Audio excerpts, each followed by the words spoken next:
সমস্যা নেই, আমি মাইক্রোফোন বাসা থেকে নিয়ে এসেছি। সকলে কেমন আছেন?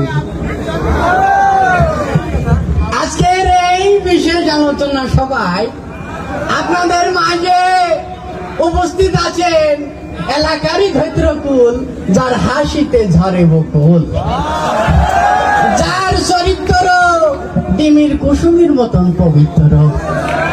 তাকে ত্যাগী নেতা বলে খুব একটা বেশি বলা হবে না, কারণ তিনি এতটাই ত্যাগী যে তার সুদীর্ঘ রাজনৈতিক জীবনে বহুবার দল ত্যাগ এবং পদত্যাগ করেছেন।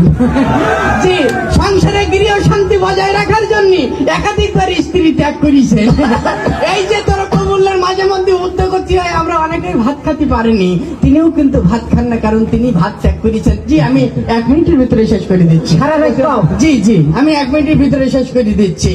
জি, এইভাবে তিনি তার দীর্ঘ ক্ষুদ্রতম স্বার্থে এবং বৃহত্তম স্বার্থে ত্যাগ করে আসছেন আমাদের সেই প্রাণ প্রিয় ত্যাগী নেতা জনাব হেকমতুল্লাহ ত্যাগী। জি, ওর মল ত্যাগ করার কথাটা বললি না? আচ্ছা ঠিক আছে।